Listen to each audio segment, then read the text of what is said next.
Howdy folks, it's Johan, your favorite little ink blob, back at it today with another Murders at Karlov Manor draft. It's been a little while, gotta get back into that swing of things, but hey, it's earlier than I've been doing it, and we'll see how much we get done on a little bit of sleep. We're getting relatively close to set completion. If I recall correctly, I think on our current pace, we're only at like a 53% win percentage, but at the current rate, I think about another 12-ish drafts should take us to the point where we've got the ability to crack open all those packs, have access to at least every rare, and craft a couple of interesting things for standard.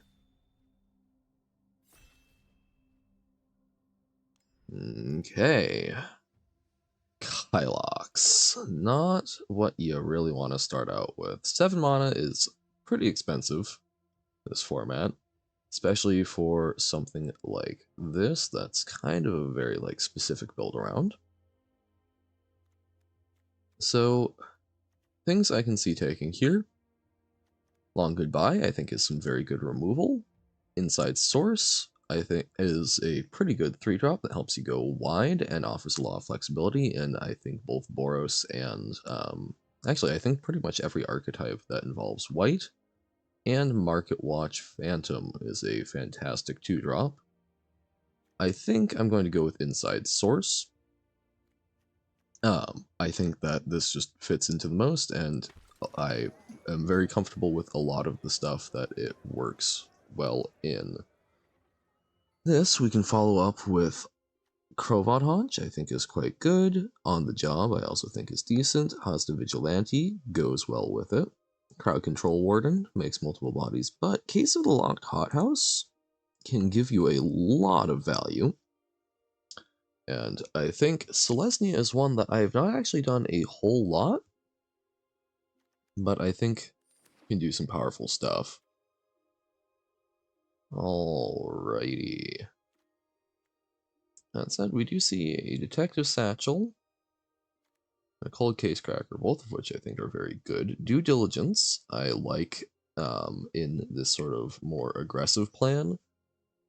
The Vigilance is a very nice thing, and +2/+2, I don't know, it's a fairly big tempo swing so long as they don't blow you out with removal, which does happen on occasion. But I do think I'll take the Hasta Vigilante here. Call Surprise Witness is a good way to get some stuff back. But I think we'll take Market Watch Phantom. We're not seeing a lot of green, but I do think we keep on the track of white at the very least.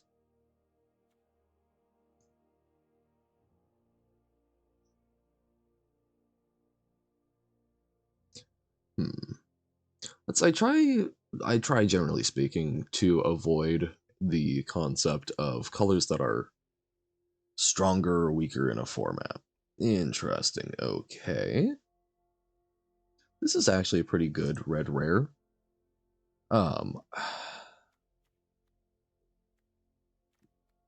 This is also some pretty decent blue, especially blue-red.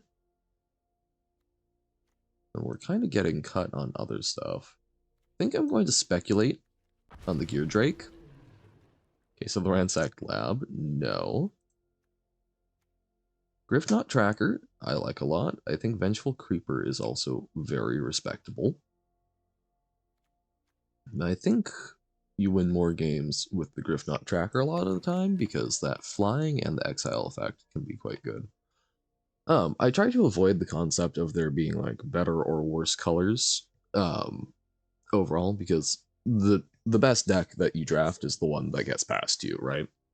And trying to leave yourself open.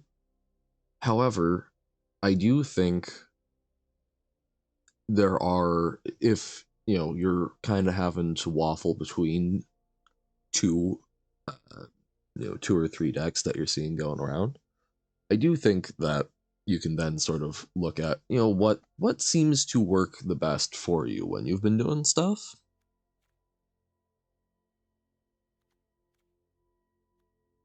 Okay.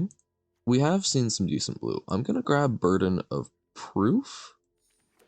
I think can fit well into like a sort of detective-y deck. There's a Crime Stopper sprite for it. Okay, no one won. Kylox out cold, I think is quite decent. Like for me, white has seemed to be a fairly good spot to be in this set. And I think I've heard a number of other folks have similar experiences. The 2-drops seem to be quite powerful. And there's a lot of stuff on 3 in this set, so things that you actually want to be playing out that aren't just a 2/2 with ward seem to be pretty strong if you can get aggressive with it.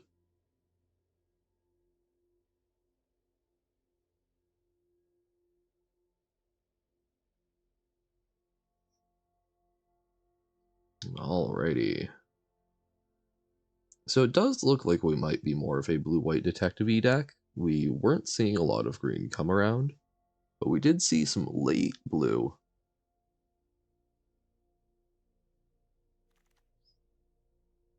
Yeah, okay.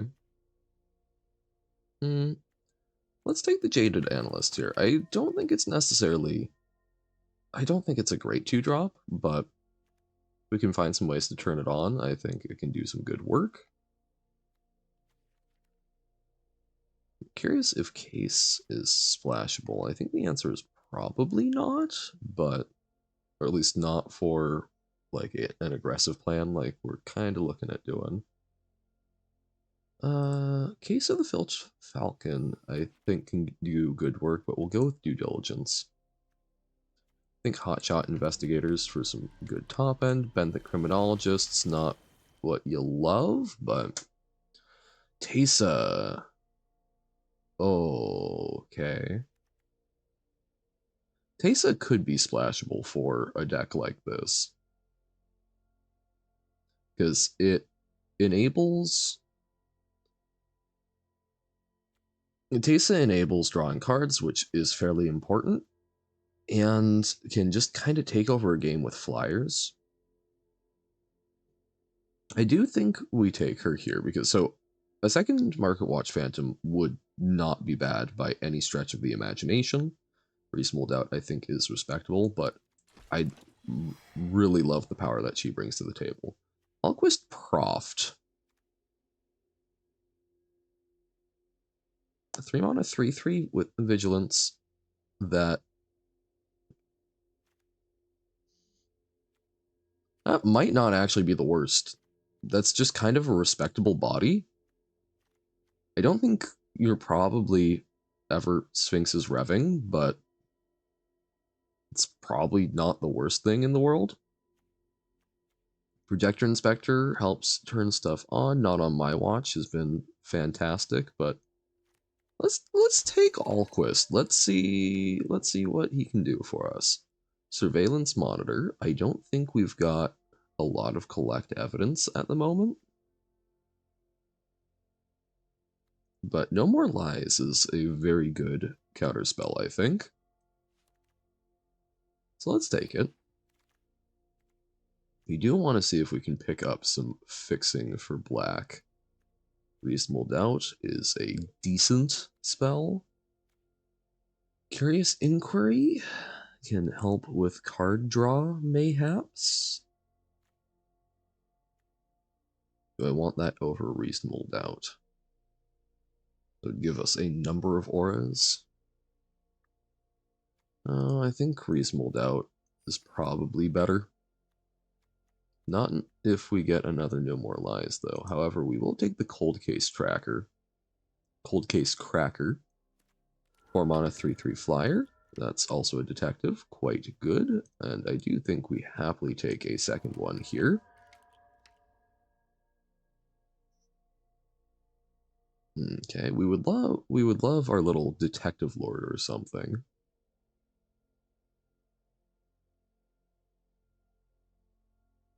I mean, yeah, so this can really help us with late game value, and turn 3, 3/3 Vigilance is, I don't know, I think that's going to be pretty solid for us.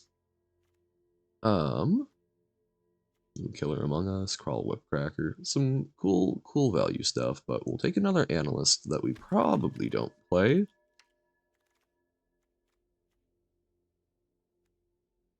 think we take a Hosta Vigilante. We probably don't run it, but it's there. Public Thoroughfare, awesome, gives us our splash for Teysa.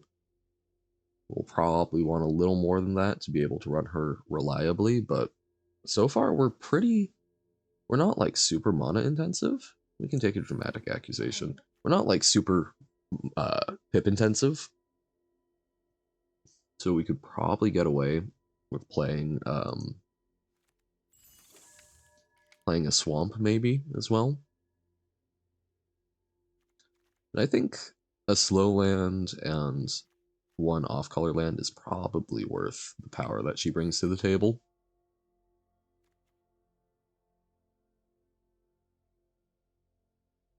Good to see Teysa still alive. Oh, and there's a second public thoroughfare. Awesome. Okay, Steam Core Scholar, pretty good, but card I have not gotten to play with, but have played against quite a bit. Ezrim. Ezrim will mess you up, enables some good card draw, and also, wow, can protect itself very well. Lifelink, also gain vigilance. Very, very powerful card. Does increase our pip intensiveness, but I think we will survive. Bubble Smuggler, I do like a fair bit. Neighborhood Guardian. Power Tour less. How many do we actually have?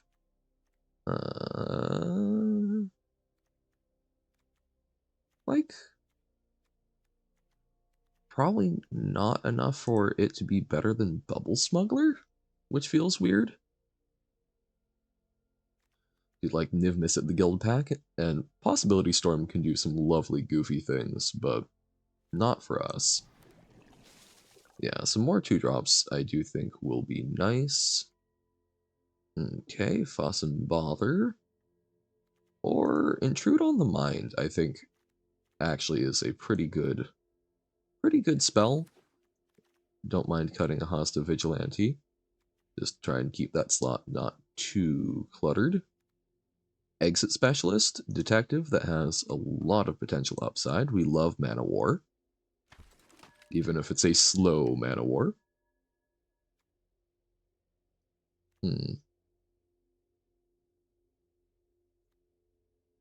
There any of these that we actually want? Form Familiar, I don't think is that great unless you have to. I don't think we want a second hotshot. I'm actually just going to rare draft.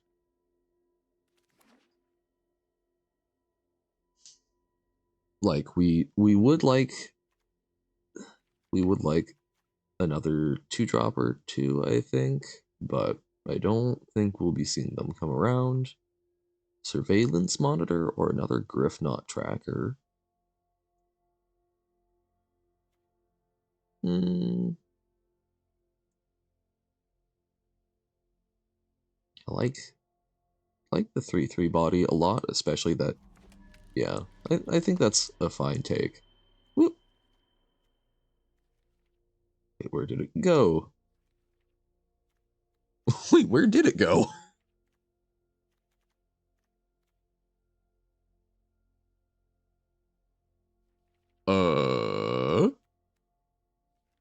Haven't seen that one before. Hopefully that will crop up at some point. We'll take a second dramatic accusation. Probably don't play it necessarily. Maybe. A little perturbed as to where the 4 mana 3/3 went. I'm guessing because I was grabbing it when it got teleported in. Because I think it's showing 1 extra in our deck. Interesting. But feel pretty good having an Ezrim.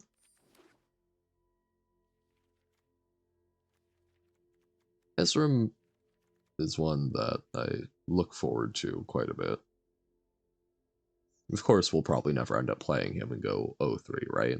That's the way of things. But I do look forward to it. Gadget Technician, technically playable. Probably won't be playing it. Out cold number 2. Yeah. Third Public Thoroughfare, I think, is a bit much, even with our splash. Third Dramatic Accusation, I don't think is great. So, okay. Oh, and there's the Hotshot Investigators coming back around, which was probably the only other thing I would have taken out of that pack other than that Raucous Theater. Did we... Okay, there's the Surveillance Monitor again. Lovely. Little wonky, but okay. We would have loved that Steam Core Scholar, but I don't think there's any world in which someone passes that, right? That's just super good value. Ezrim also would have gotten snapped up. So, let's separate things out. We can make 5 cuts. I don't think we play the Swamp when we've got the double Public Thoroughfare. Like, I think we can manage without.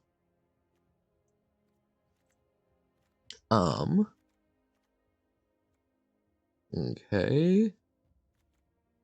I think we cut Reasonable Doubt.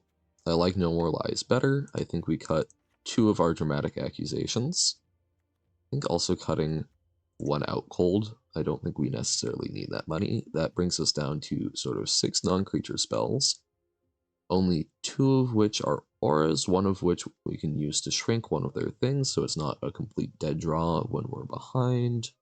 And Intrude on the Mind is pretty fantastic. Acts kind of as a creature, in my opinion. So I think we just need to make 1 more cut.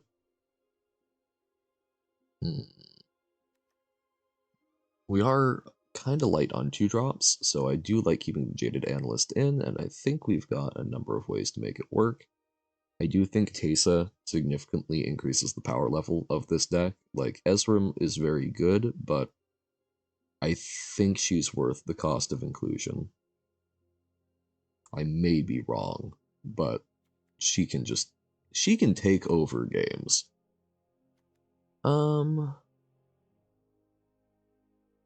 It's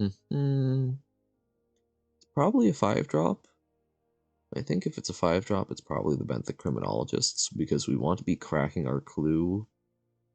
We're probably cracking our clue not on combat, so I think we're okay not using it.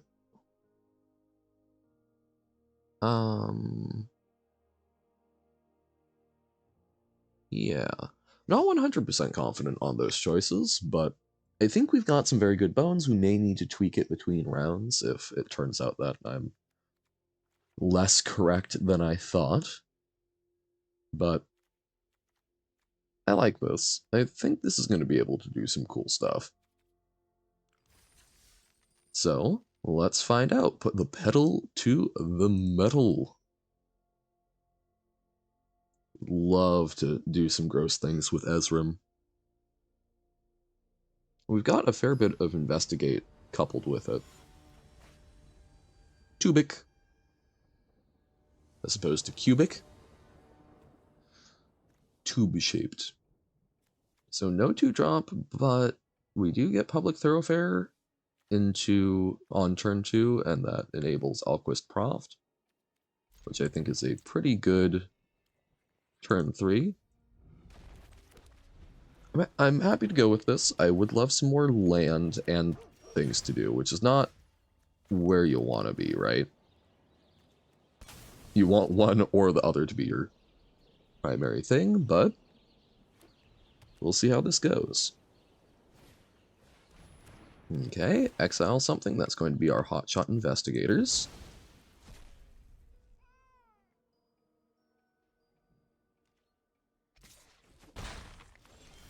Cool. Alquist Proft. I don't like that this card style, the text has reverted to like black text on the ability. Got a removal spell? No. but just gonna make your stuff get aggressive. Okay, I would love a land so that we can, like, attack with Alquist Proft, burn and approve it, and then crack the clue. Unfortunately, we don't get that. So, do I crack the clue hoping for a land? And I think the answer is yes. Oof. Okay.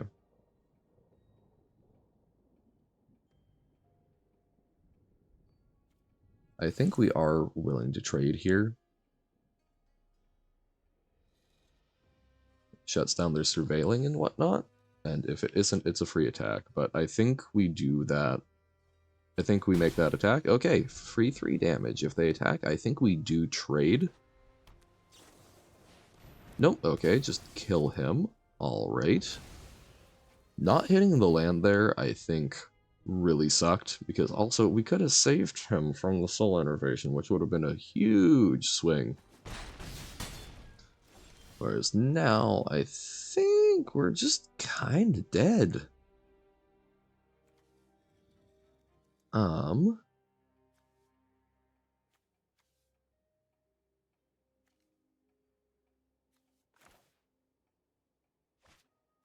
Sky's out Bubble Smuggler, since we can't do anything with only 1 mana, it gives it ward, but I think we're trying to trade it with the Meddler here.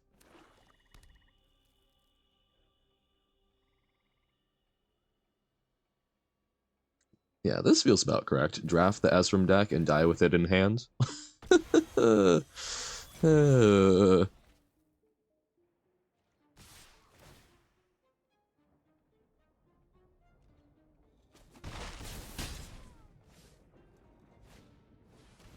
Okay. They've successfully gone pretty wide.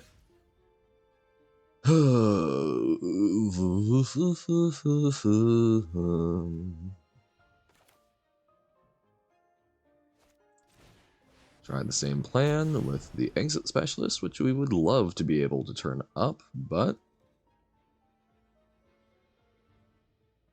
sure they have another piece of removal for us? No? Attack with everything but the Phantom.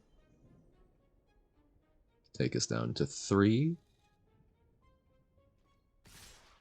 No, okay, we do get a chance to trade, which we will take. That will let us Crime Stopper Sprite. Don't get to trade, but we do get to Time Stopper Sprite, lock that down for a turn. I don't think it's going to be anywhere near enough. There's only X amount you can do on 3 lands. We are guaranteed dead. Unless our Sprite has them nervous. I mean, opponent had a very good draw. That was very punishing to us. I think had we drawn an extra land at that point, we could have, I think, crushed it. Because they still couldn't even have killed Proft with the Slice from the Shadows. Dog Walker. Very nice. Because yeah, they're still, it would only be -4/-4, so they would have had to do it with something else to trade, and we would have been playing things like these Cold Case Crackers at this point. But, you know, such is life. I don't think it was a bad keep. I think the deck had it out for us at that point, and that happens. What's the little saying in these tip bars? You can't control your draws, you can control how you react to them. I think we had the best line of play given the draws that we had. And I don't think that was a reasonable mulligan. I think expecting to draw a 4th land in the first 4 turns, I think is, I guess, okay, 3 turns. So we had 3 draws. 3 draws with 14 lands left in the deck. That's too early for me. Legend of? A little early for me to do that math. quickly, but I don't think it's an unreasonable expectation. Okay, we do have a 2-drop. We do also have the public thoroughfare, which slows things down.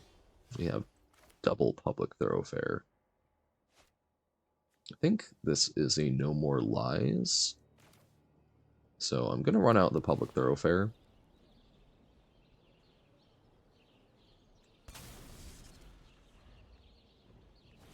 And not let them counter my 2-drop. Okay. Interesting. Worst comes to worst, we can unauthorized exit that. But yeah, we run out inside source here, even though we could get out the Phantom and trigger stuff off of it. We can also public thoroughfare and market watch Phantom next turn. No blocks.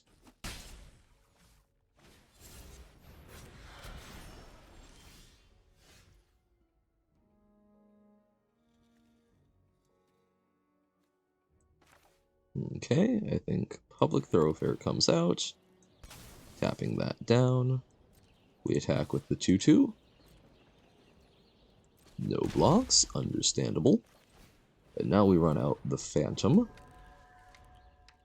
So now we would love to stop drawing lands, and we would love something like Ezrim here, I think.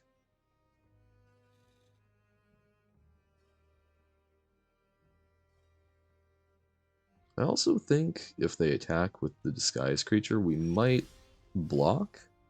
They do not give us that opportunity.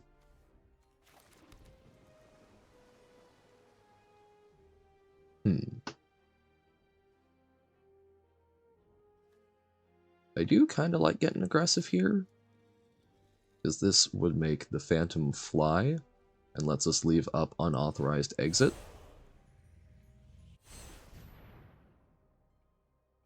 They may counter this. I'd rather they counter that than a lot of our other spells. Tap down the 2/4.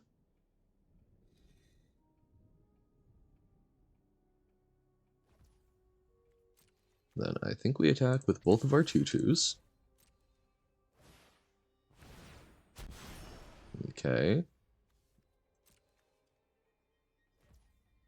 Granite Witness tapping down something that wasn't going to attack anyway, and then trying to trade. We will bounce it.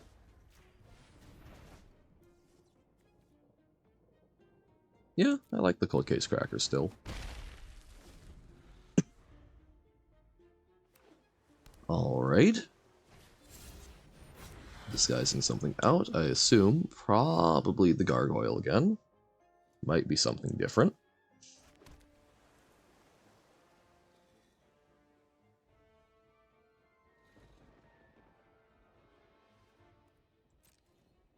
We will swing in with just the Sprite this time around, since this is untapped. Interesting. So tap down what we play and get aggressive, or no more lies. No more lies. We did have a feeling that they would have that, and guess we were correct.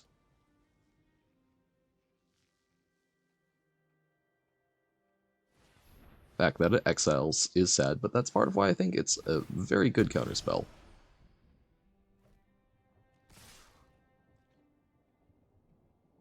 No blocks.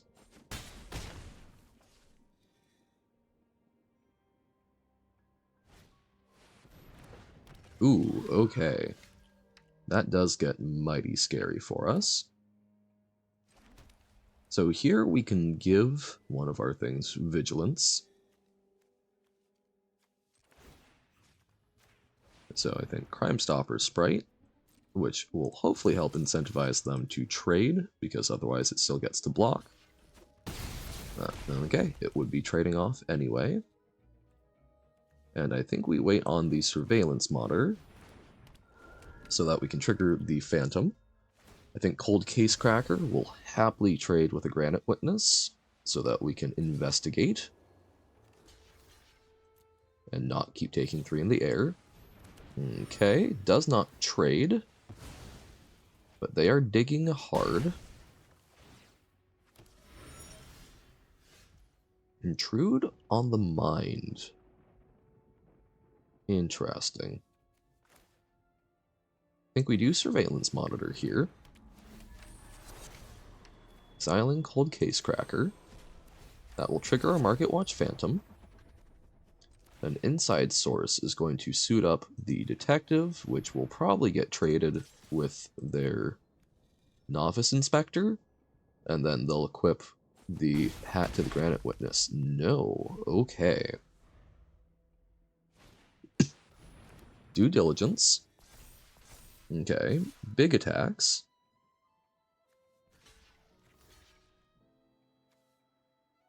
I think we can take 4. I don't want to take the 5 in there, though, so Thopter does get to go under the bus.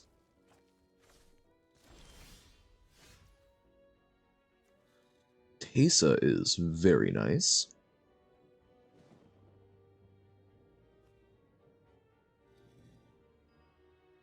So I think what's going to happen here... No, so jumping that doesn't actually necessarily help. No, it does, because then they pretty much have to block with the Granite Witness. Tesa comes in. No counterspell, okay.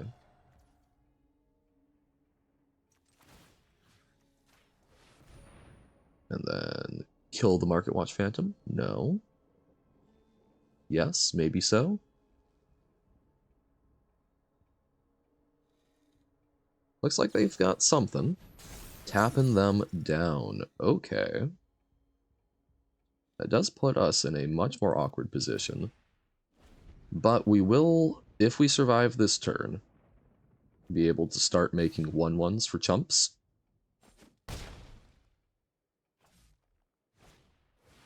Okay. Awkward spot.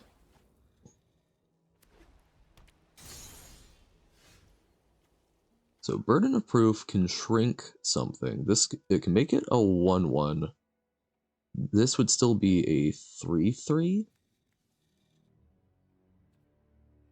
But can't block detectives. Interesting.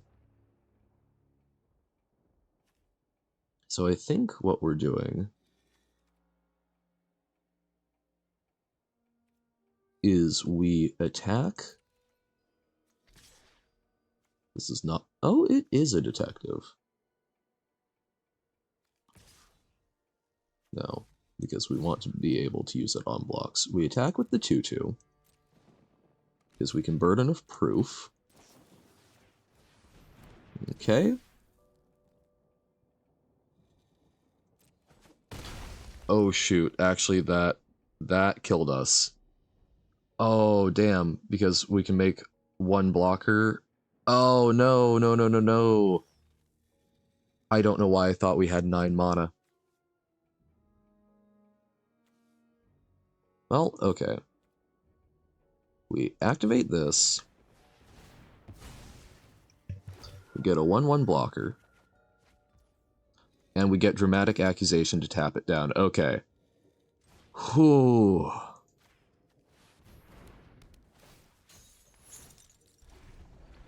If they've got removal, we're dead. If they don't, okay, they bounce it. And then, okay. Okay. So, we were dead no matter what. But, okay. Darn. Darn, darn, darn.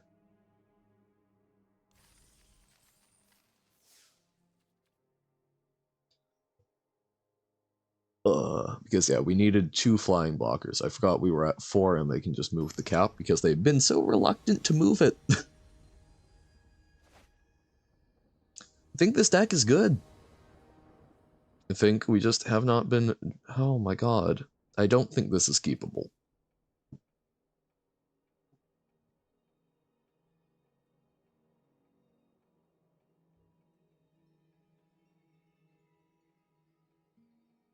I mean, we've got a 2-drop. A pretty good 2-drop, but just a 2-drop and not access to these other 3 cards in hand. It feels pinched.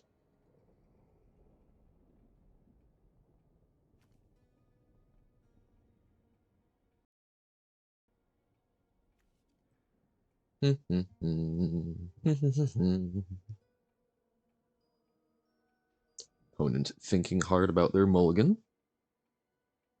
Or enjoying some lovely morning coffee. They don't actually drink an awful lot of coffee. They don't know if that's something I should or should not change. But I am generally uncaffeinated. Okay, here we ditch a land, but we have that same 2-drop, and the ability to cast more things that we draw. But this is rough. not gonna lie, folks.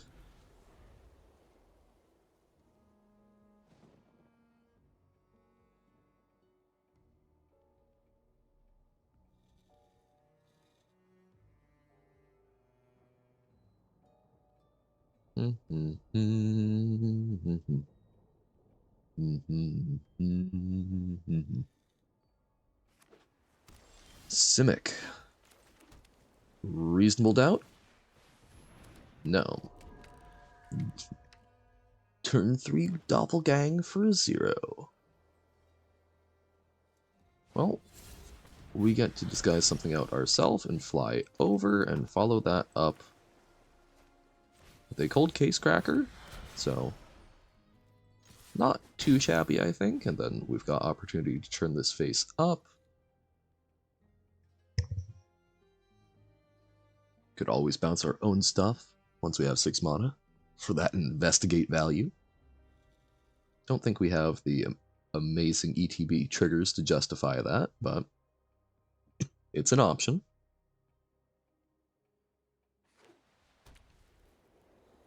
Bant.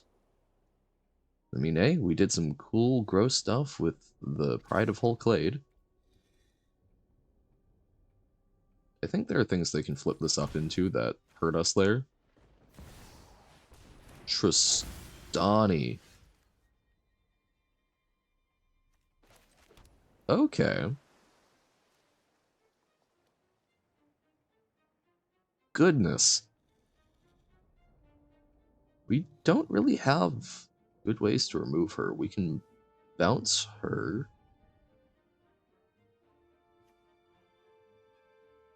But I think we want more of a board before we do that, so we're probably just gonna eat our lumps here. And it's not even other creature.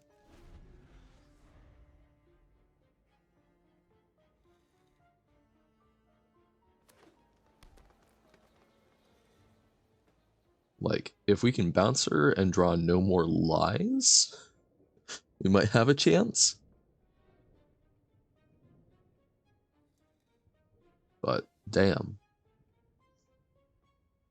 I think Tristani is one of the scariest things that an opponent can play on 3.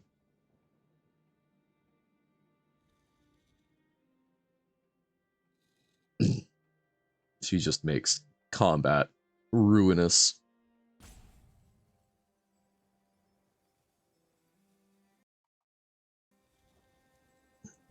They are thinking awful hard.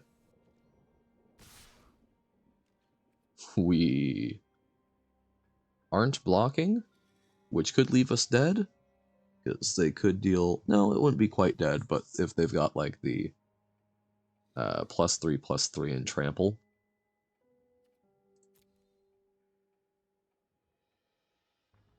But, I mean, they can give Tristani double strike. Okay, Crocodile. So we might actually want to just tap both things down. So I think we attack with everything. And then we will, before combat, out cold both.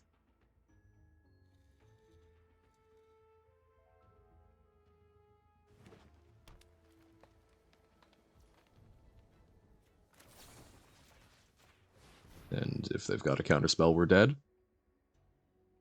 But I don't think leaving back chump blockers is going to win us the game either.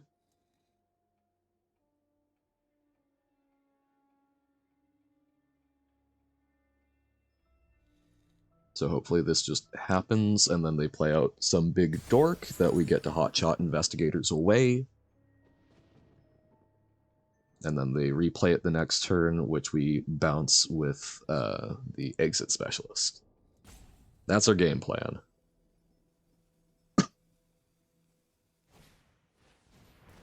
Okay, to get rid of Cold Case Cracker. I think that's reasonable. Oh, and no? Okay.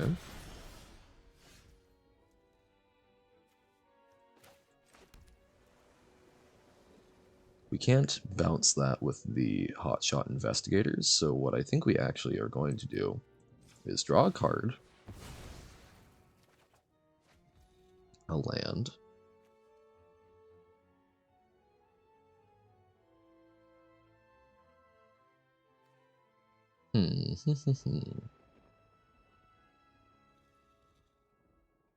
we're going to attack with both, and if they try and trade, we can Burden of Proof.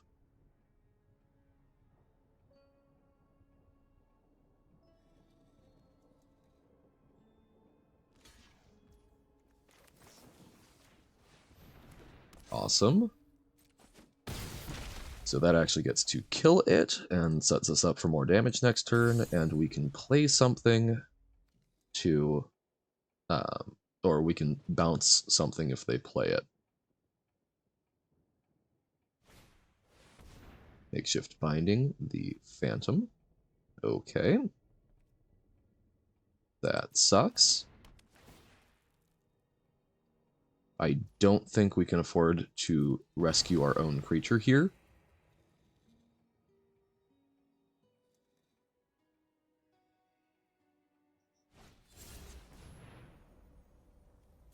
Okay.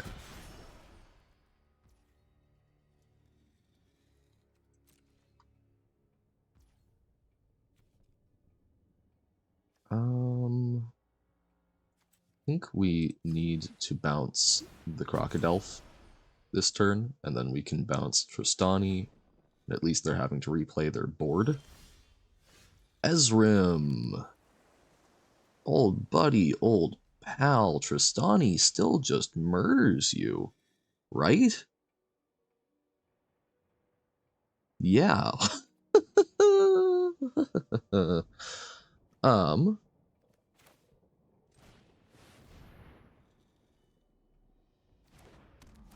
Can potentially be left back on blocks, but yeah, even then, first strike or double strike and death touch ruins it. So hopefully we force them to tap out too much, because they have access to 7 mana, so they could play just Tristani and make life. I mean, I think their best play is they play Tristani and attack with this, and I can't reasonably block, but then they just flip it up and murder us.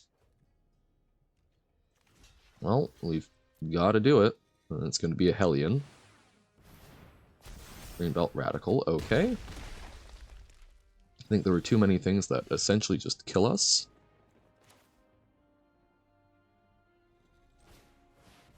We run out Ezrim. Oh, but it taps us out of white. Whoops. Okay.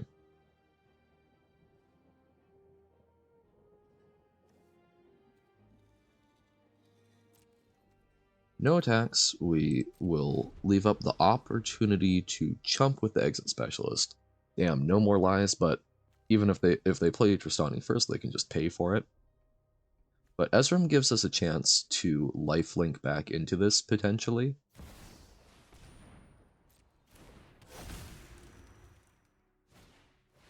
Inside source. Lots of potentially horrible lethal threats.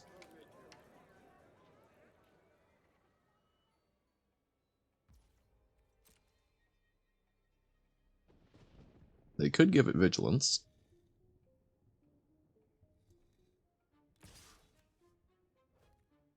I don't think we can afford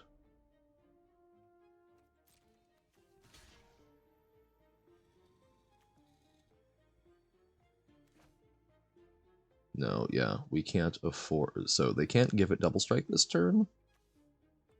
We're just going to take the damage. If they've got get a leg up, we're dead anyway. We can't afford to trade, I don't think. Okay.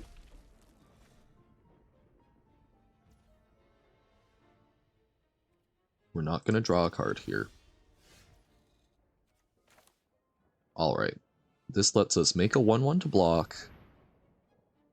So we've got 2 extra blocking bodies.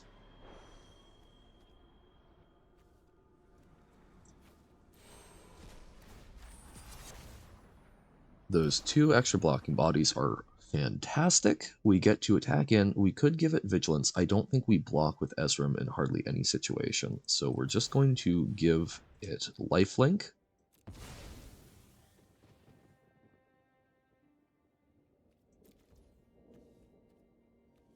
Oh, and we can even sack the Thopter if needs be. But we attack on in. We go back up to 8. Now we have no more lies left, and 3 blockers.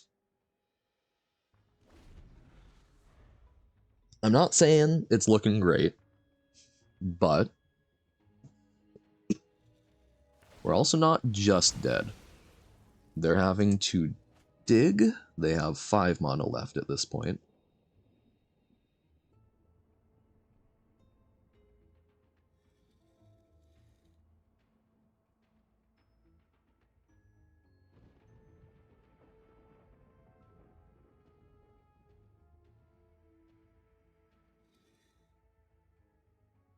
So if they play something, we're probably going to be able to no more lies it.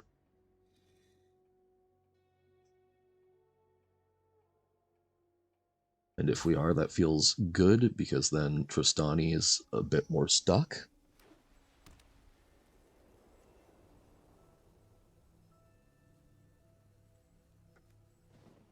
This is sketch. Okay, they're leaving up all of that combat potential.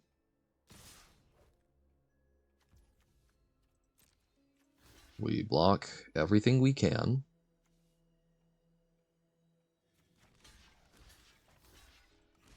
Like so. They've got trample. We're probably just dead anyway, right? So then I actually guess the question becomes, do we make these blocks, or do we...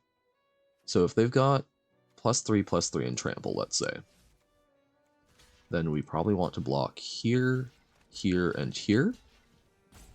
And I guess the end result is probably the same, but it can absorb a bit more damage. We might still just be dead, but I think those are slightly better blocks for surviving.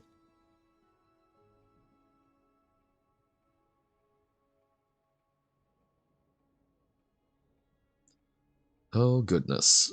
What have you got, opponent?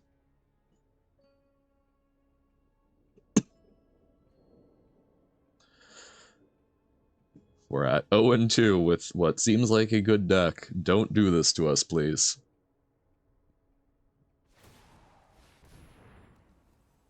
Okay. Double strike. And if you've got a combat trick, we can count... Yes! Yes! Okay. Okay. Okay. We are tapped out, though, but I don't think they've got a 1 white removal spell that deals with Ezrim. I think we got it. Oh, okay. I know this deck has wins in it. We had some kinda unlucky first 2 games, but there we go. Now we just gotta get 2 more, no more losses, and we'll feel good about the deck. Third one would make us feel particularly fancy, payback for the draft. But you want to get over at least that 3-win 1,000 gem hump. Maluko X3. Okay. 2-drop that we don't love playing on 2, but actually we probably play the Jaded Analyst over it just as a blocker, and then we can run it or Inside Source out on turn 3. Yep. Like, Exit Specialist lets us start attacking, but there's also a lot of things they play that we end up not wanting to, so I will happily hold off. And it eats a removal spell. Fantastic. So I think we will go with Inside Source. I think applies a lot more pressure than a disguised Exit Specialist does. Okay, Consultant. They're Jeskai for now. Surveillance Monitor is a decent option. However, I posit that the Griffknot Tracker might eat a shock. Might eat a shock. This feels like a shock to me. So I will Surveillance Monitor.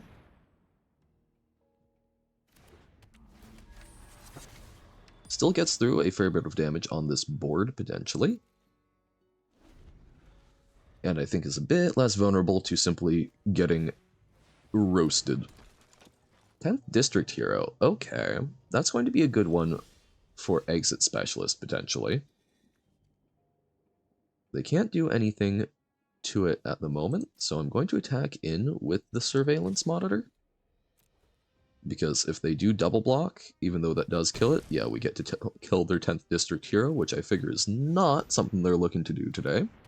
They do appear to be stuck on land, so us having some good evasive threats is probably fantastic.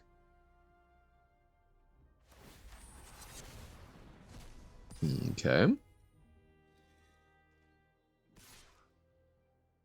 Oh, they could have done that. Oh, I don't like how that displays because Collect Evidence 4 is bigger. No blocks. That's actually a very bad way of showing it, in my opinion.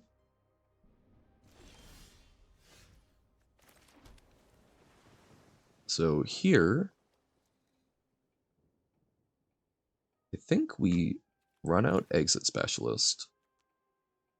And we might even just bounce.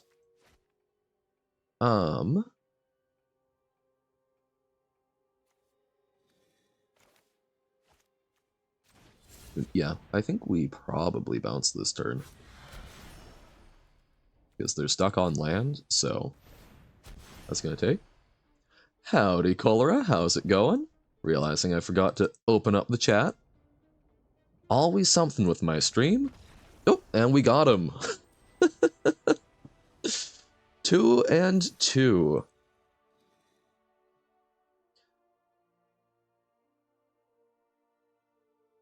Those first 2 games, I think, were not representative of what this deck is good for doing, but those games happen. You did a boisterous navy move. Interesting. That needs several more sentences of explanation.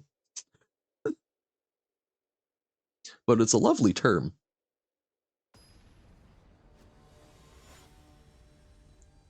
Alue? Alu? No 2-drop, but I think we kind of have to keep something with this. Skipped a meeting? Oh no! I get it though, sometimes your social battery isn't there. Oh, the turn 2 Exit Specialist as a piker. They're gonna beat us.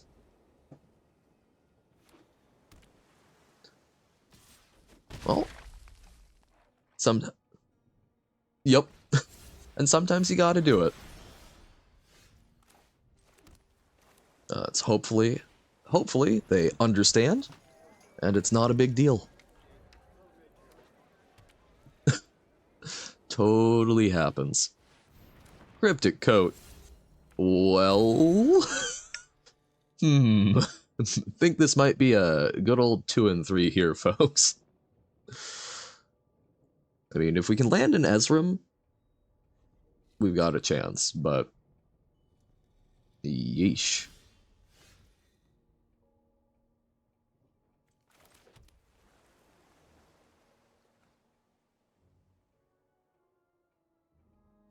think we attack with the 2/2.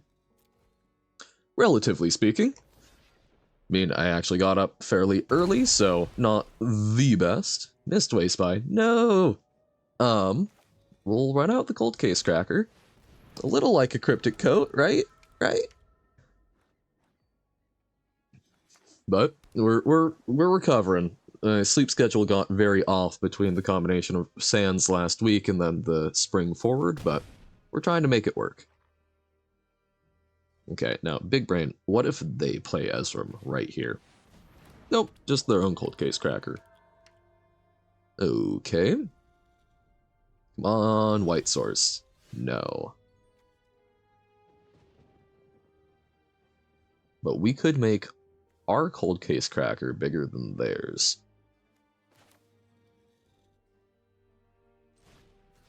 Think this is our best aggressive option?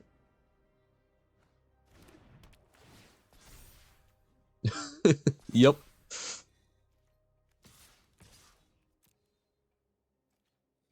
There we go. Okay. Now they have a bounce spell so that we feel super sad.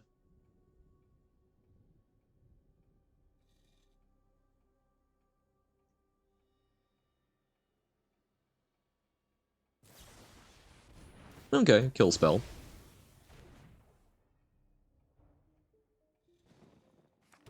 Is that made them have an answer. And didn't hit an Ezrim. Market Watch Phantom. Alright.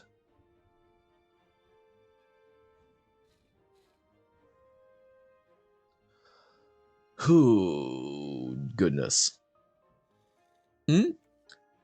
Don't have any that I feel comfortable with copyright-wise. I am working with a friend, though, who does some music composition and might get some stuff from that, but you've got the lovely, quiet, soothing sounds of the arena music. So, Surveillance Monitor makes a Thopter which chumps, but does hold down the ground a little bit better, I think. Yeah.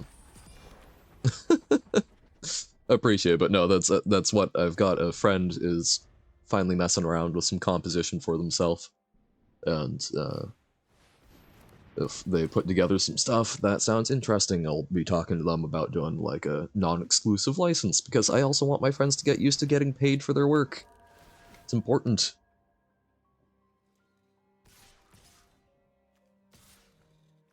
Especially their creative work. There we go. Ezrim is going to be too little too late here, methinks. Is there anything we can do? Because even if they don't fly, we take 3 for sure. We can block there. We could block in the air. And then we could block here, and we still take 5. Let's intimidate them. Haha, we had the Ezrim all along. And just couldn't play it. Don't see the line. Don't see the line. I think the opponent saw the line.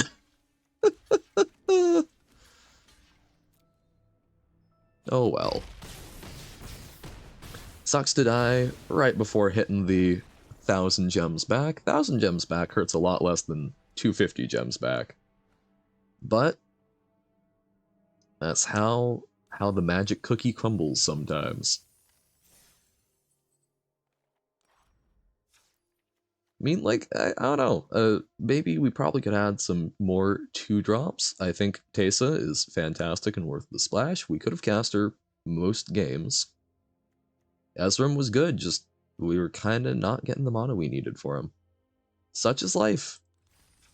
Creative work. Did you hear of the by now semi-famous Willy Wonka establishment in Scotland? Yes. I did see that most of the news outlets were blaming AI for it. I'm just going to be perfectly frank looking at it. yes, they did AI generate pretty much everything, but I think it was just a lazy scam.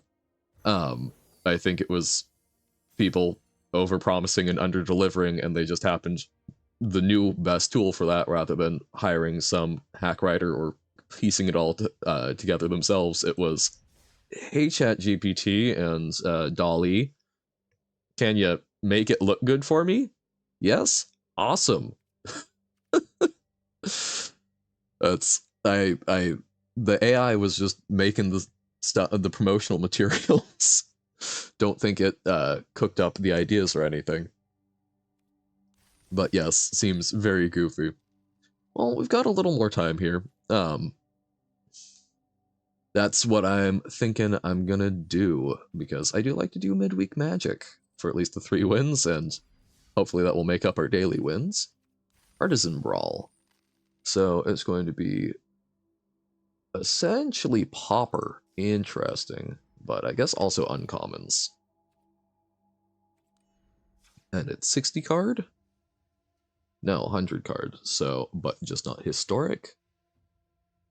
Okay, an uncommon commander that I would like.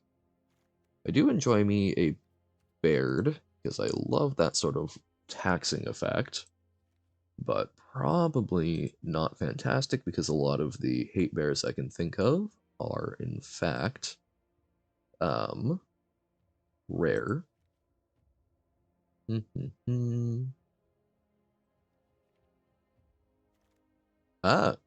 Urgaros, I remember really loving in draft. Anax, just go for an aggressive red value pile, maybe? Aomer, could be fun. All the uncommon shrines, except we don't get them, don't get the color identity for it.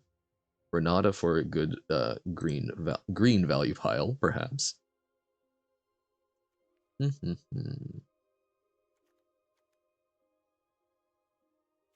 Raph is interesting. Go for something more aristocratsy.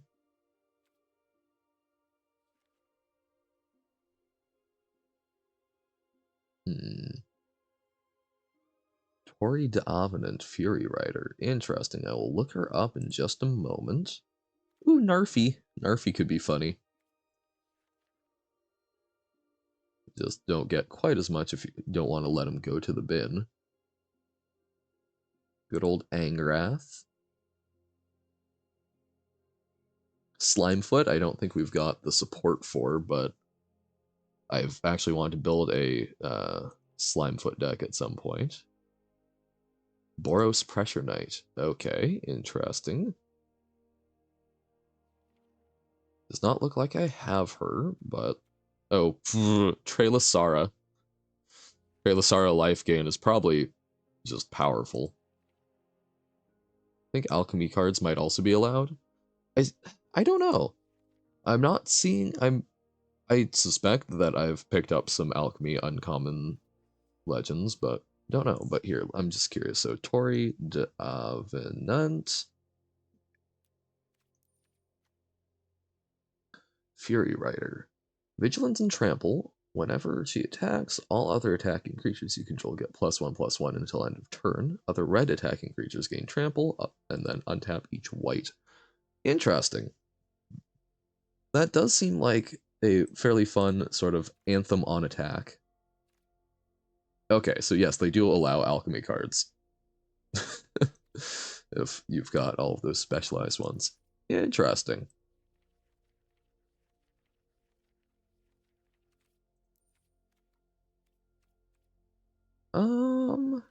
Let's see if we can throw together something a little aristocratsy. Trelasara is good, but I think probably a little boring. Johnny's Welcome, a fantastic card. I'm kidding, but I like it. Smeagol. Is that... No? I don't know which one. The alter ego of Gollum.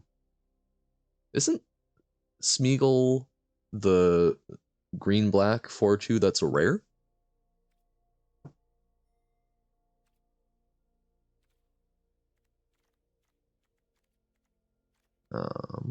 Charmed Stray. That would be funny.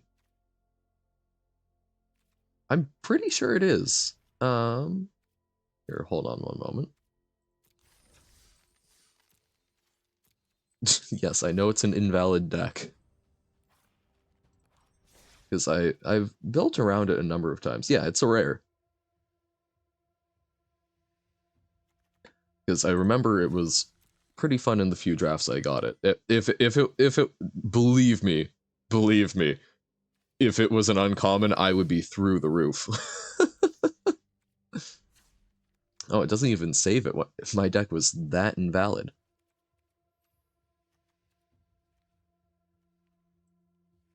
Oh, I should probably actually. There we go. Alright, so Johnny's welcome. Alcid does lifelink things and is pretty good. Gives us some flexibility there. Cleric class. It's just strictly better Johnny's welcome. So we're getting some Soul Sisters.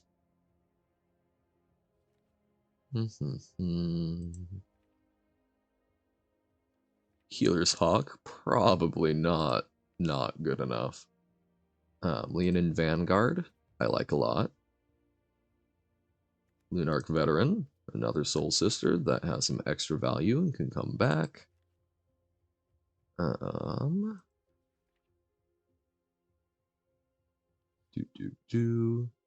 So I mean, this is, you know, similar to, oh, Literal Soul Warden, heck yes. Strictly better, because it also pings off their creatures. I think even if this ends up a little cheesy, I think it's less cheesy than having your commander be the Soul Sister and then just like loading up on protection spells. Reprieve, possibly. Get some more control-y dealio. Trying to think, how many Pridemate type effects do we have at uncommon in white and black? There's probably the flying one. Brave the Sands. Case of the Gateway Express, I think we'll actually probably get in here. There's a unicorn, okay. Citizen's Crowbar, I actually like a lot, since it is some sort of cheeky removal on a creature. Daxos, sure thing. Thing is leaping out to me. Not really bothering too much with removal at the current point. Hollowed Priest, there we go. Slightly smaller Pridemate. A teensy tiny Pridemate.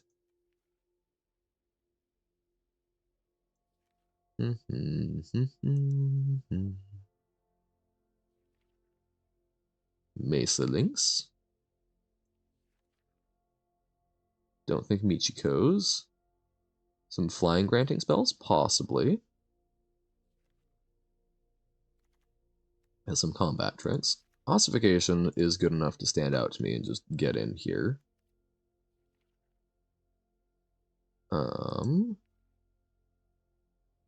There's Reprieve. We'll tuck it in. Is it specifically a spell, right? Okay, so won't do stuff on the battlefield, but that's still probably decent. Resolute Reinforcements gives us some stuff to do on their turn. That's proactive and gains us some life. Shire Scherf. Don't know how many tokens we'll actually be making.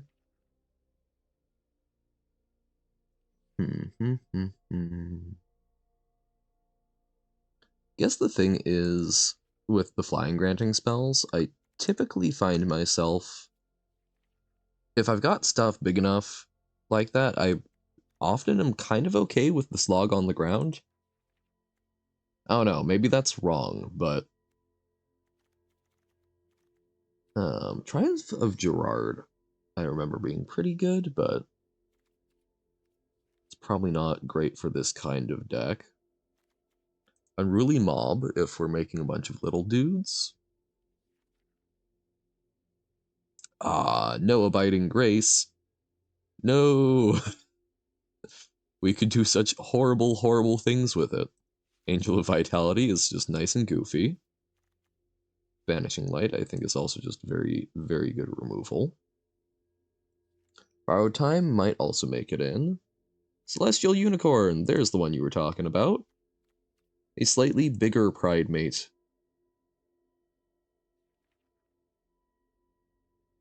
Okay. We're getting out of the stuff that I think is particularly good. It's like, you're mostly wanting cheap stuff. Inspiring Overseer, gains life, draws a card. Side Source, I think, is probably also fine. I did not mean to click on Kaya's Onslaught. Oh, actually, real quick. It's no longer draft. Midweek Magic Artisan Brawl. Update the title. There we go. Dun dun dun dun dun dun dun. I love all of these like Squadron Hawk effects. The Temptation. Makeshift Binding is also very good with the life gain. Certain Samurai Kamigawa sorcery that's decent in Pauper Artisan. Okay. Not sure which one that's gonna be. I could see it being like the 6 mana make 3 2/2s. Perhaps. Piece of Ancient Lore, I think, is also fine.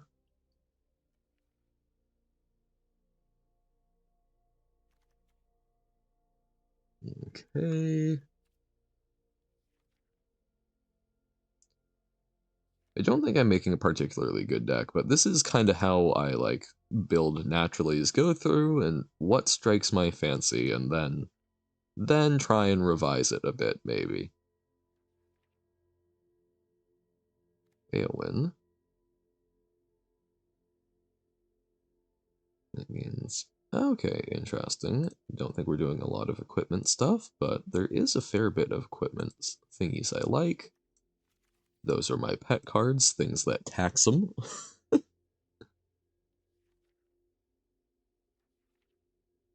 Conclave Tribunal. Convoke is a great way to get that out early, so I think that's a decent bit of removal we've got here. Gallant Cavalry, probably not. Go Shintai as a token generator, probably not good enough. Wait, the Hondens? Oh, I don't think we've got a 5-color commander for it, but that would be funny. Now for Wrath, now for Ruin. That probably makes it into your Boros aggressive deck.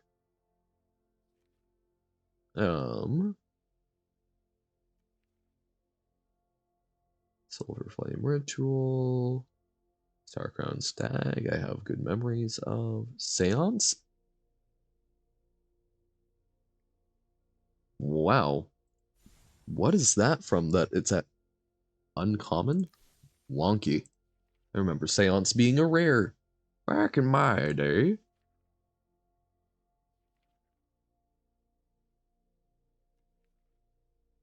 Okay. You know what I probably actually want to do at this point is, rather than just going through the black stuff, I want to look at the Orzhov spells. Orzhov?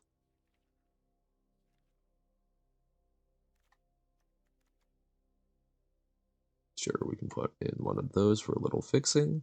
But no, yeah, let's look at our Orzhov spells. Acknowledge Sleeper. I kinda slept on, but crash. So can turn into a Fleshbag Marauder. I like it. Lifelinker that also can get stuff back from the graveyard, not bad. Shrouded Shepherd can shrivel. I like it. Ptolemy del Presidio. Sure thing. Corpse Knight as an inverse Soul Warden. Sure deal. Cruel Celebrant, if we can find some more sack outlets like Bartolome. Flesh Taker could help with that. Various Oligarch makes tokens.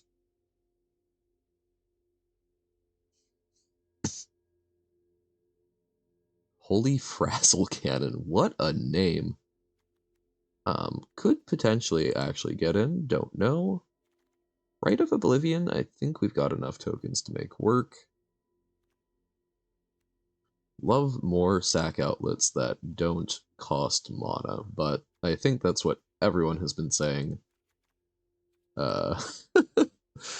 Everyone who likes aristocrats has been saying for a long time. Mortify, fantastic. Denethor, sack outlet that also makes tokens. Scent of the Worthy. Okay. Markov Purifier. Life gain payoff. Probably decent.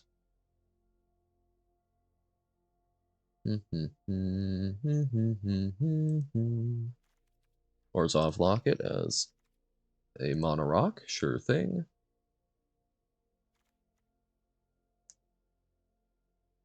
Terminate. Yes, we just found a Mortify. I don't know if Terminate is on Arena. I feel like it probably is, but I don't know. But yes, Mortify 100% gets in. Is Wisp Drinker good enough? I think it might be. I think we can try a Wisp Drinker.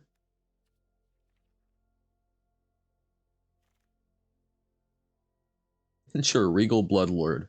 Good old draft classic. Night of the Last Breath, I think, is a little too cheesy. We'll run in some tapped lands.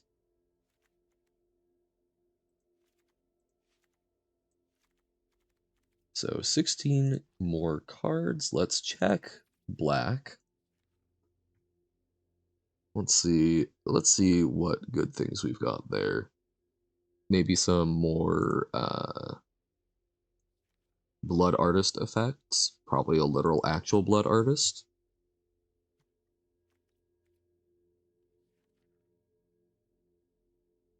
And some more sack outlets would be lovely. I think we'll try a Foulmire Knight. I like it as a rat and also as a draw spell. Could run some things that are good for sacrificing, but I don't think we've leaned too heavily into the theme. Did I just skip right by Fatal Push? Thank you. For some reason I'm like, oh, you know, that's more of a modern card. Nightmare's Thirst, the strictly better Fatal Push in this deck, but Crash.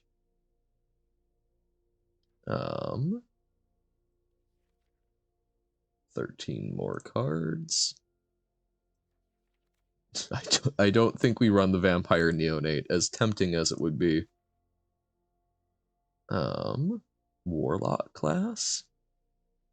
A very slow Blood Artist, but then doubles up all of our Blood Artist effects. Maybe. I am a sucker for the classes. Carrier Thrall. Warlock Talisman. I go right by it. I'm not familiar. Warlock Talisman. I'm not sure which one you mean.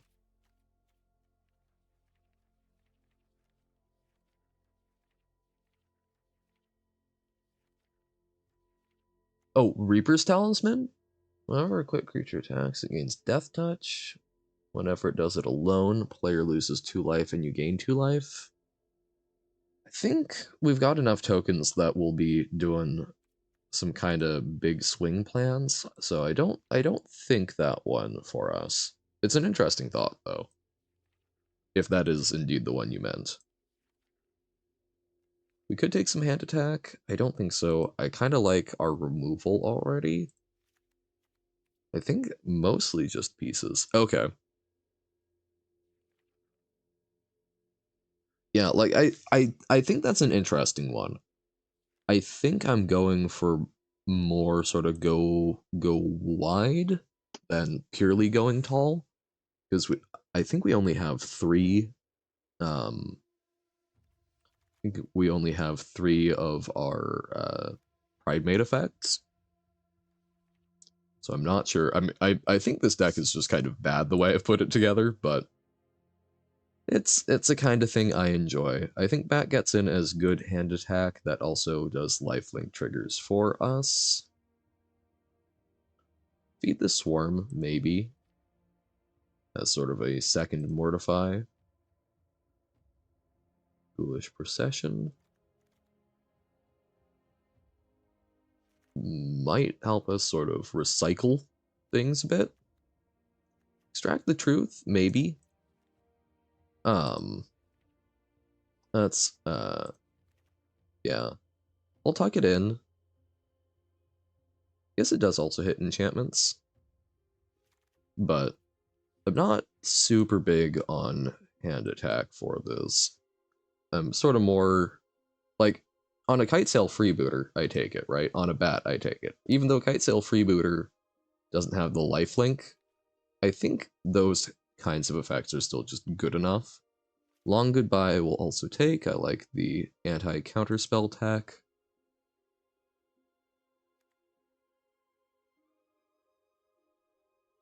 That doesn't actually really make tokens for us, just grows one. Got 5 more. Oathsworn Vampire could be funny. So I think we'll take it. We've got a lot of ways to get it back. Putrid Goblin, friend! I don't think we have any way to put counters on you, but God, I love Putrid Goblin, a sacrifice outlet, and like, I don't know, Cathar's Crusade. It's miserable, but I like it. Dun Tainted Pact. I love that it shows up, even though it's a mythic. Good to know it's like super ultra banned. Tithing Blade? Sure. We can just sort of apply slow pressure. Trespasser's Curse as another inverse Soul Sister, maybe. Again, probably not fantastic. Bastion of Remembrance, there we go. I like that one. It's bad. I was like, where's my Murderous Rider? That's a rare, Johan. It's all rares. Diminished Returner. Dunlan Crabane might be good. We need one more. Gloom Pangolin. Good name. Just a little gloomy pangolin. He thinking.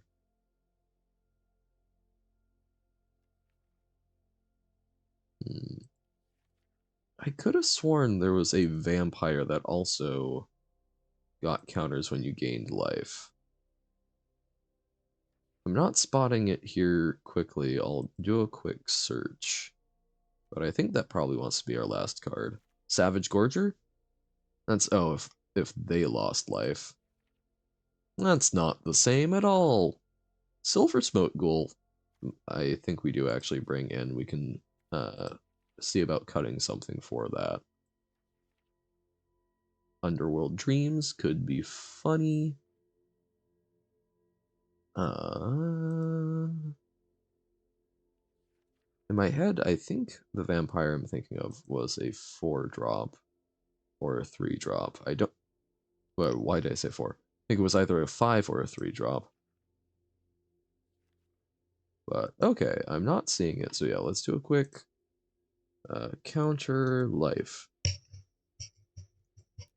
Ooh, Opportunist Wood. Yes.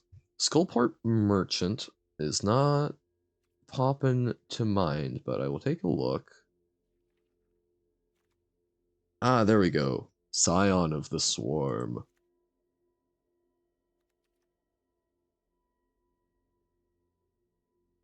Interesting. But that's only during our turn, so I don't think we'll worry about it. But yes, Morbid Opportunist. I think I'm overly up on our aristocrats plan, but I like it in principle. Skullport Merchant. Oh, yes. As a good sack outlet for drawing cards. And it makes a treasure token? Sure thing. So I think this is good. We gotta make a couple quick cuts. I mean, the real move, right? Since we're mostly 3 drops, is just cut 3 lands. I might actually cut some lands. As bad as that probably is. Actually, probably cut Kitesail, Freebooter, and then one of each land. Yes, yes. Artisanal. Artisanal. There we go. Aristocrats. I don't think this is fantastic, but we're gonna have some fun with it. A little Orzhov, maybe Aristocrats pile. Merkin X. I don't like that turn of phrase. A thriving heath. Okay, sure. We can keep. We've got some removal. Kutzil Malamet Exemplar. Okay. So, wants big things and us to not play stuff on their turn. A good and fair magic card. They're playing snow-covered lands. Intriguing. Think we swing in for 1. And we'll play out Elias Ilkor. And we might do Thriving Heath next turn. Slime Against Humanity. Oh, that's actually such a good... Oh, that totally works. Because their base power is 0s. Oh, that's amazing. And that...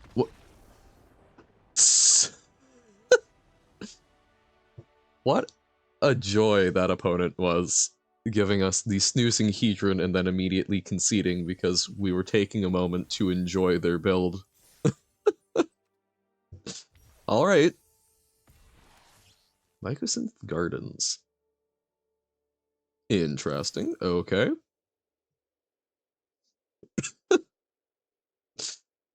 Here I am going, oh, what a cool and interesting thing you're doing. I think that would actually be tough for us, because then just stuff gets big super quickly, and they get to refuel their hand. This is probably not great for us. Like, we've got some good pieces, but not a lot to turn things on. Emoti, Celebrant of Bounty. Okay, so Simic ramp big things.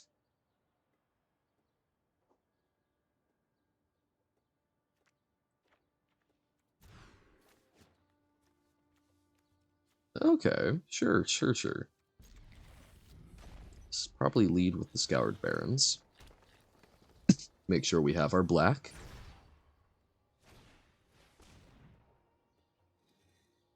Proliferate. I know they aren't doing that right now, but scary words.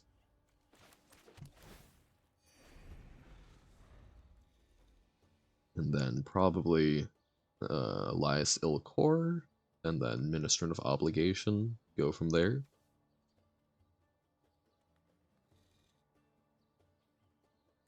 Plata de Tajo.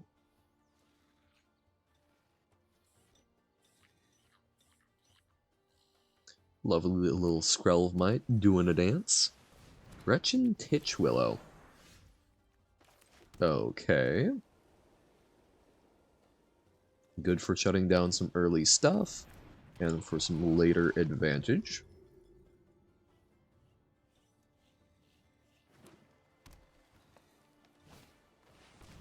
Colossal Majesty.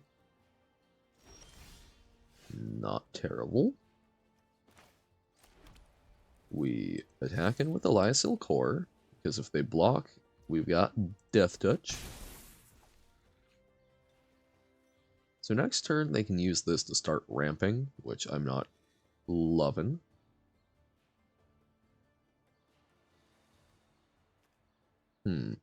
But we can't actually like double spell, which I think is going to be important for us, so we'll Ministrant of Obligation. Just kind of accept that we're not doing what we want that turn. And see what they do.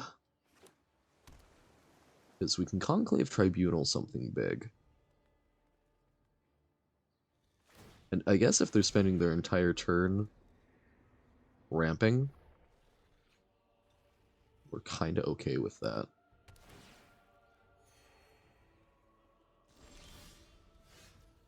Okay.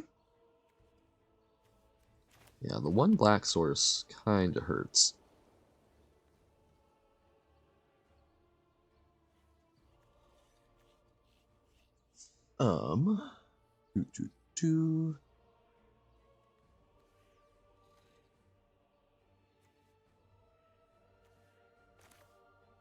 Abolish Sleeper, sacking the Ministrant of Obligation, I think.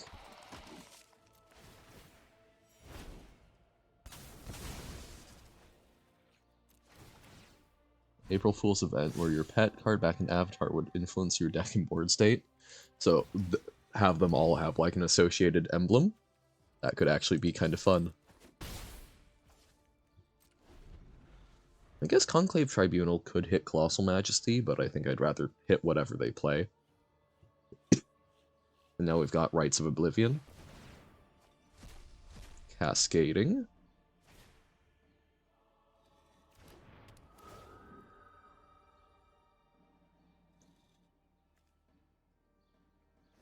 Okay. Ramping even more. So they'll be able to replay that.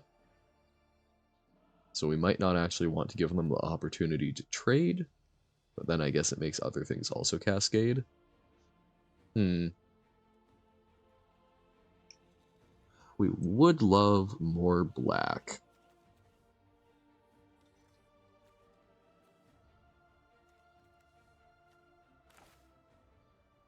You know, let's Imperious Oligarch. Let's swing in with our 2 aerial creatures.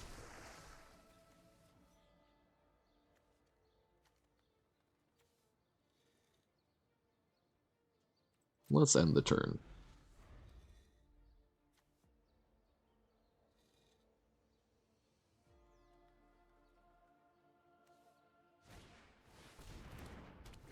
Tatiova, Steward of Tides. Okay.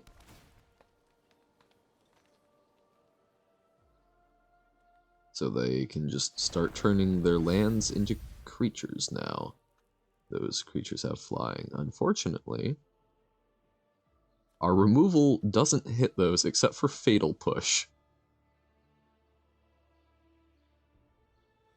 So this has gotten very awkward very quickly. But we can Fatal Push and then Conclave Tribunal the Tatiova, I think. Nightmare's Thirst. Okay. Good possibility to keep in mind.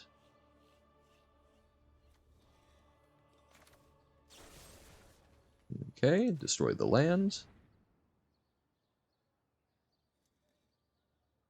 We want to do that first to minimize the number of options they have for protection spells. Then Conclave Tribunal, we'll tap down Elias Ilkor.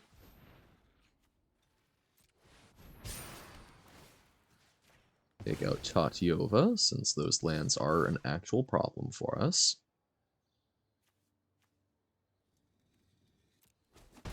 And I really don't want to hit the Emoti, since that will let them get another Cascade Rip.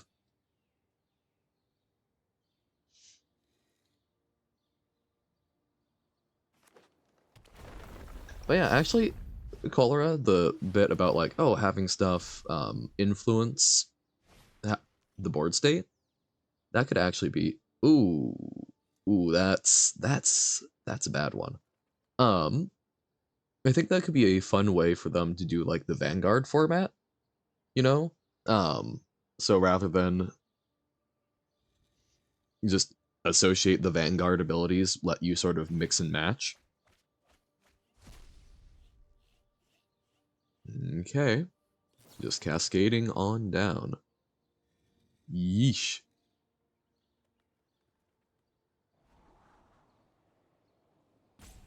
And makes sense not to kick it. There's not really any reason to.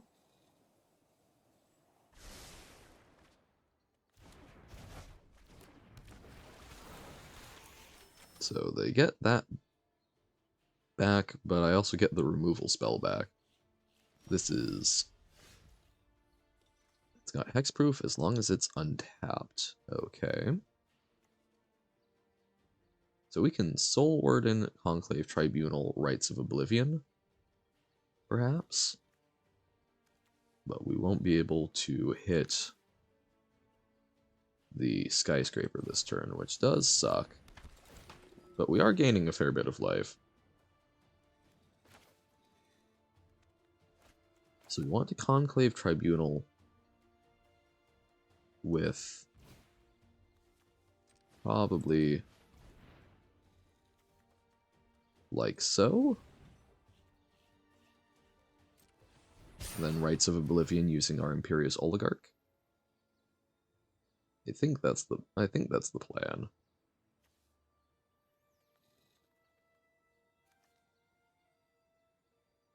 So let's actually hit the Territorial Scythecat of the things we want to hit, and then we Rites of Oblivion, and that will permanently get rid of the Tatiova, and the Scythecat is now just a little bit sadder. We're plinking away at them.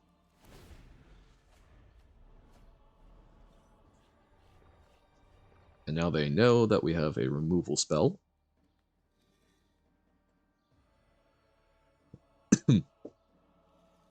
But good old not Sultai. Good old value pile. Might have been good to get rid of Emoti. I was just worried about them getting better things. Let's fight something they don't control. Mana value 6 or greater. Oh, that's 5 in a green. What is the one I'm... Oh, I'm thinking of Indrik Stomp Howler.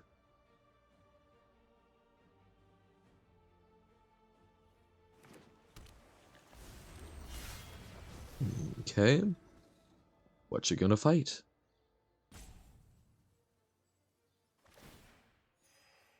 Okay. It's got Death Touch.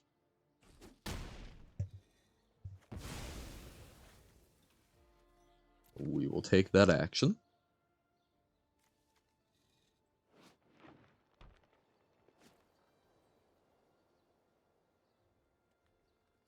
Bum, bum, bum.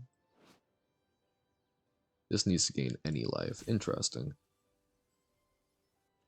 Yeah, being pinched on black is really hurting us, I think. No blocks?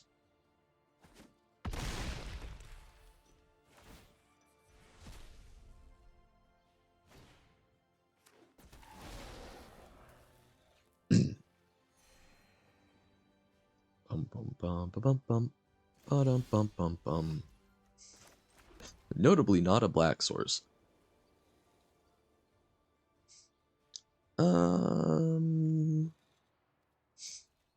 We definitely attack with the 1/1.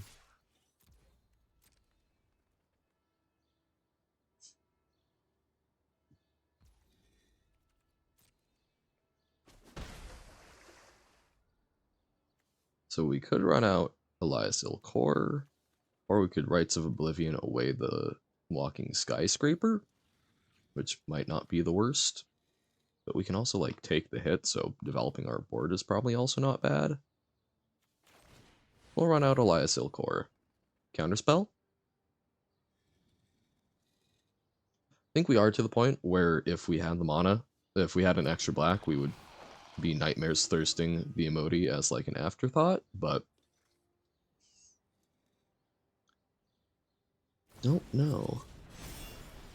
Dread Linworm. Or Linorm. Okay, so a good thing that we didn't try and kill it this turn, since they had protection. That's a pretty lovely spell. One of the Baldur's Gate ones.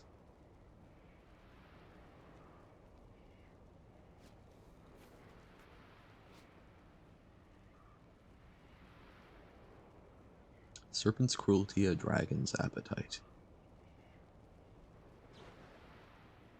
Yeah, that's, I think, a decent body, especially if you give it Cascade. And also good protection. I like the opponent's deck, looks fun. But haha, we gain a life off your 7/6. Wahahaha. Can't block with hardly any of our board, but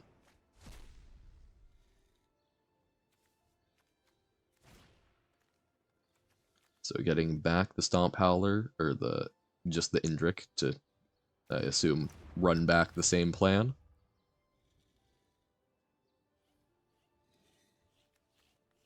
Bookworm? No, kill our Soul Warden. They're learning! But now they lose a life.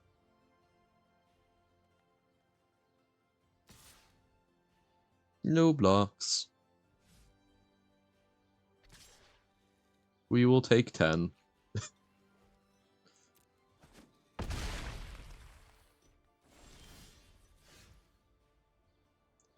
Really, really would love a black source.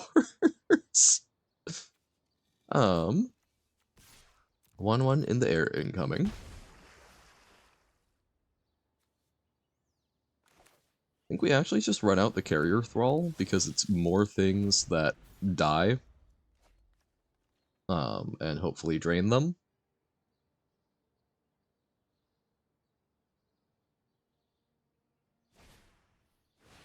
Bookworm, woo.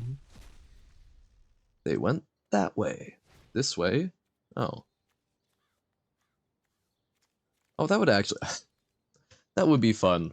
I would love that as a card if they went that way. So that you could play it alongside they went this way. They went this way. No, they went that way. Things that would tickle me. Loch Larent. Gate to Manorborn.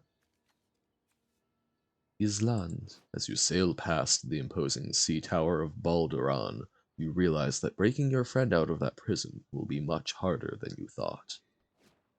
Dun dun dun. Flavor text on lands is pretty rad. I like that a lot. Oh, they only do that on their islands, not on their forests? Come on.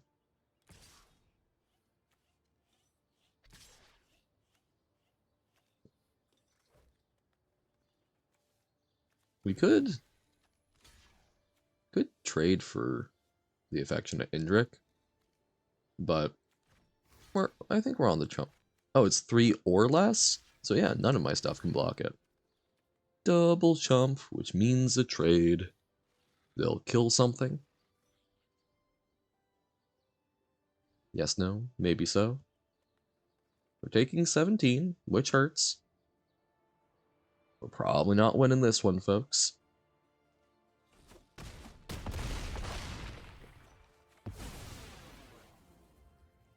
But haha, you get drained for 2, even though you gain some life.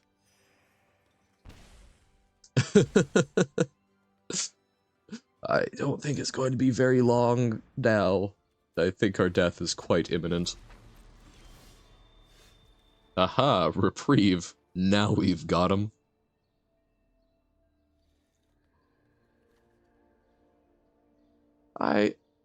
We will just give it to him. Yeah, I think the power level of this deck, it relies on synergy. And I don't think we have enough synergistic pieces, but one real game is not enough to really tell that. Now our character. I don't know what that means. Warlock class? Turn 1? No, but probably go into Daxos. Sure. Arwen and Domiel.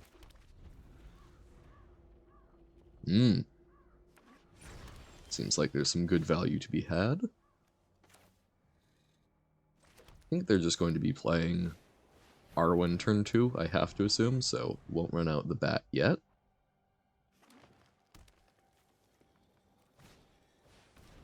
Could have held up reprieve, but I like developing our stuff out a bit. Exactly! That's how you win. I think what we do is we Warlock class. And then we offer the trade, which I imagine they won't take. And then we just reprieve. Elrond, Lord of Rivendell. Or another creature enters the battlefield under your control, scry 1. Okay. Yep. We would love some land.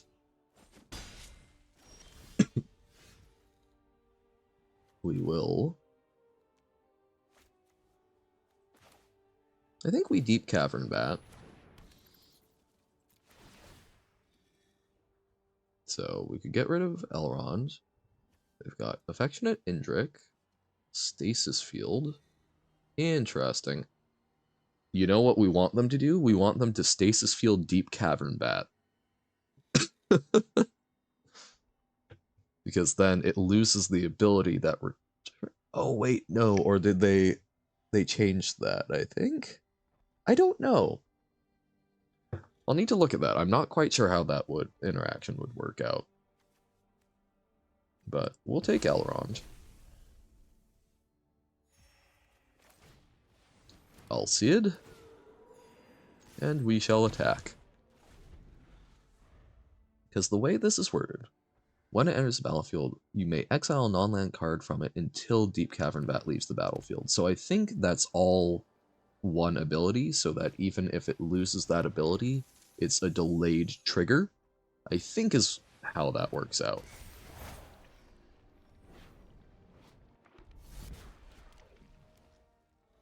Okay.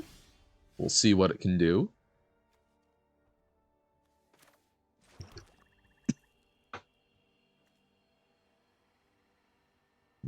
Okay, they will get a scry next turn. What's generally the CMC of tokens? Generally speaking, tokens are CMC 0, because they do not have a cost. However, if you create a token that is a copy of something, the token copy is copying all characteristics and does copy the CMC, as I understand it.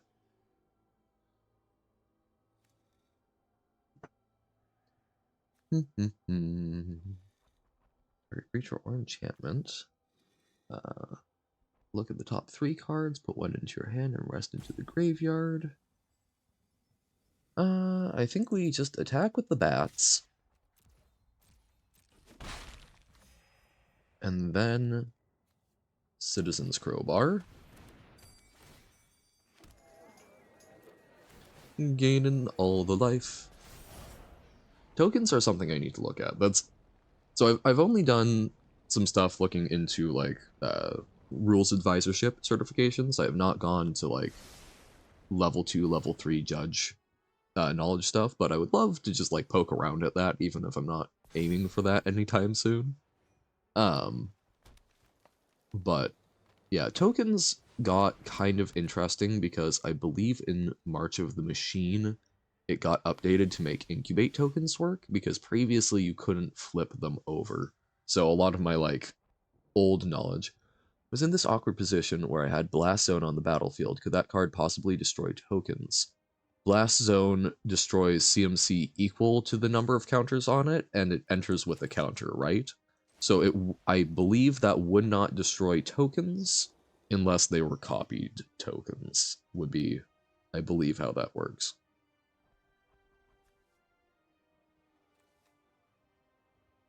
I think what we do here is Banalish Sleeper. We kick it. Sacrifice our commander, so that we can replay it next turn. They sacrifice their Green Widow. They currently don't have an instant or sorcery to... Oh, I guess they might have one in hand. So maybe a little goofy of me. But we will attack with the 2/2 and the 1/1 in the air. And let's Warlock class. Ooh, okay, we will take Long Goodbye. And haha, Warlock class trigger. Taking a quick look at Blast Zone, just double checking my understanding of it. Magic. Wow, it really wants to sell me a bouncy castle. So enters with charge counter on it. You can put X charge counters on, destroy each non-land permanent with mana value equal to the number of charge counters on Blast Zone. So yeah. Tokens that aren't a copy of something else don't have a mana cost. Anything with mana cost normally has a mana value of... Without a mana cost normally has a mana value of 0. So they got that back to put it on the Sleeper, which we will happily jump with. So, yeah, so fun thing for that Cholera is the Gatherer website where you can look up cards typically has some really good, this might be an important thing to keep in mind, stuff for most cards. Just gives you some, like, good hot tips. We'll run out the Markov Purifier. It will probably get fought this next turn.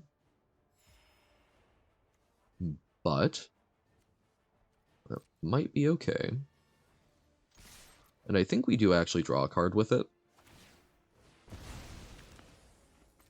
rather than kill Arwen. Remember the old legend rule. I assume you are referring to the one where no two legends could exist on the battlefield at the same time, and you weren't allowed to cast it, so that people would do things like run the old Jace in order to... Oh, they're going to get Elrond back. That also makes sense, but I think Elrond's a better hit with Long Goodbye anyway. I think kill the Enabler rather than the commander that they can get back. But yes, I was not playing Magic at the time, or I was not playing Magic in a...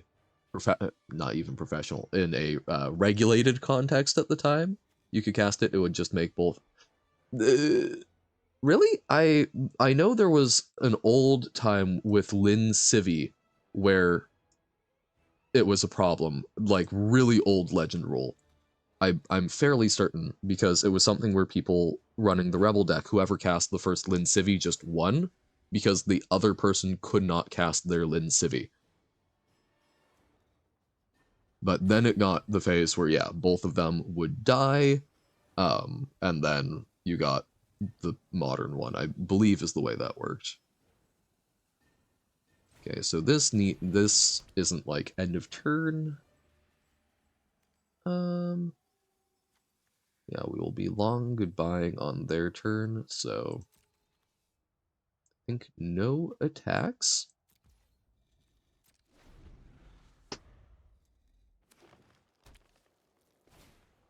Elrond. Elrond makes scry 1. But he'll get a long goodbye. And we get a 2/2 zombie.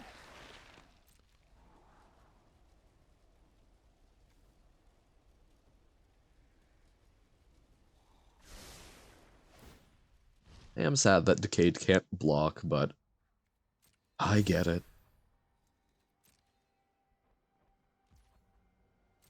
Alright. So we could double spell here.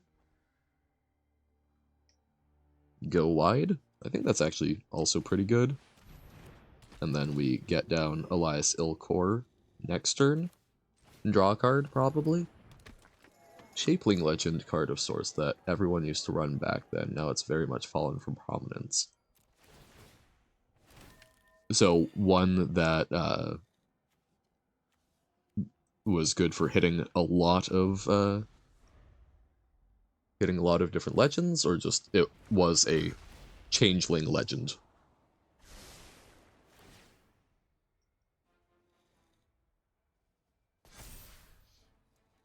Is it like a Lizov, so it can do some copy shenanigans, and because the legend rule is based on name, by copying a name.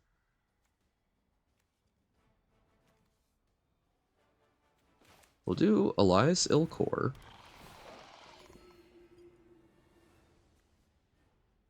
We will probably try and draw a card.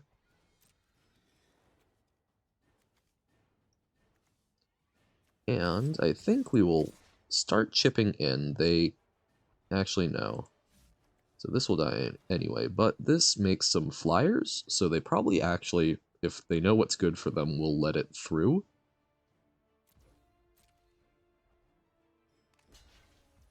Nope, they will block. Okay.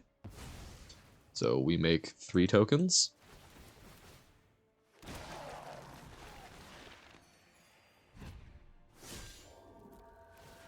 And they lose a life. Okay. And then they lose a second life. A Bastion of Remembrance makes our board very scary. Legolas, counter of kills. Okay. Oh, this is... Now, this is a horrifying standoff. Whenever any of my creatures dies, it drains you for 2, but your Legolas gets big. However, I also have an Unruly Mob, which is like Legolas, but different. Do do do do do do do do do do do do do do.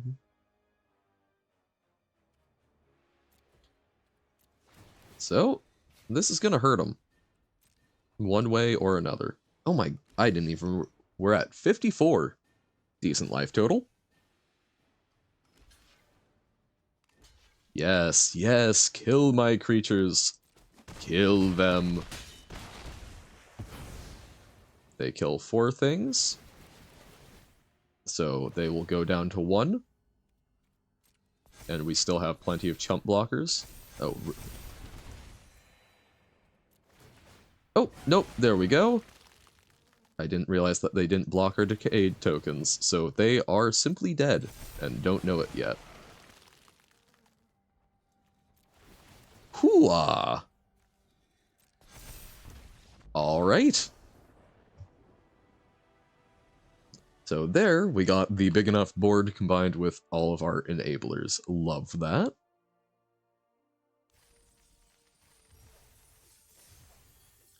Then we'll go for hopefully one more win. Grafted Butcher, heck yeah. We love our Phyrexian cards.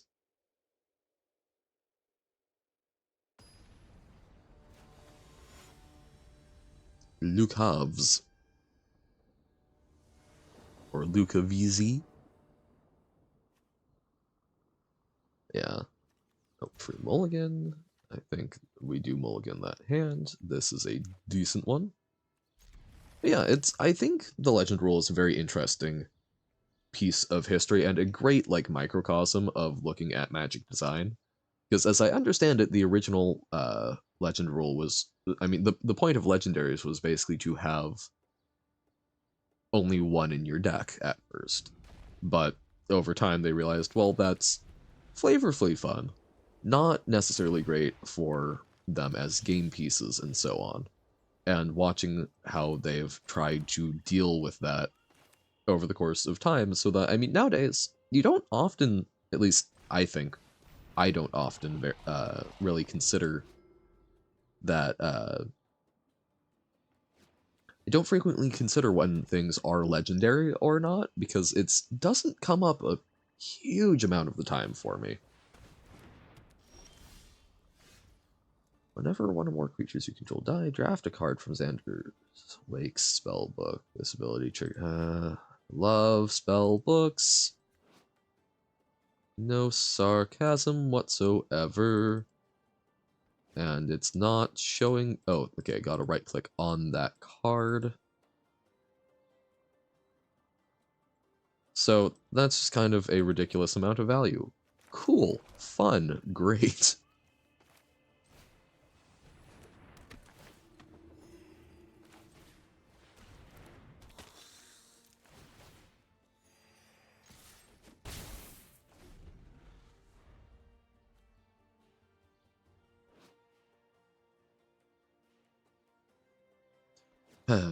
Long-suffering sigh. Okay, cool. Well, we only really got to see the deck pop off once, but that, I think, is alright by me. Ooh, that was our daily reward. Yeah, apparently we're very good at running into opponents who just don't want to play. Titania's Command. Fun, fun. And what's our... Oh! Yo. I know, I didn't even. Because I was too upset by the alchemy card. I guess they could just hear my disappointment, and that was enough. Kogla and Yadaro. That's rad art. So I think that will probably do it for Magic for the day. However, I will be doing 3 quick games of concessions here, because I like to do that. I think that there are a lot of times where I have been stuck on the midweek Magic, because I didn't have the cards or whatnot that I wanted. It's been a while. But I like to do 3 quick concessions, give out, I got 3 wins, put 3 losses back into the ecosystem, and hopefully that helps someone who's having a frustrating day be a little less frustrated. But yeah, so that will probably do it for me for Magic. We had an interesting blue-white draft. We got Ezrim. Didn't get to do as much with it as we'd like, but such is life. Thank you, thank you. I don't know, I like doing things that hopefully make people's days a little better. But I will be back in about 2.5 hours. I'm still not actually sure exactly what I want to be playing. I was looking at some RPG Maker games. I don't actually own them, and I'm not mentally in the place to buy them right now. So not gonna be doing that, but gonna probably be doing an assortment of some of the like puzzle games that I have been meaning to get through. And I'm realizing, you know, Hollow Knight is a game that I need to revisit. Probably not going to be this week, but I'm kind of leaving my afternoons open and flowy for feeling what the vibe is on a given day. So we'll figure it out in the next 2.5 hours, but I will be back with some sort of interesting game other than Magic this afternoon. Thank you for tuning in. I appreciate it as always, and I hope, if I don't see you again, that you have a fantastic rest of your day.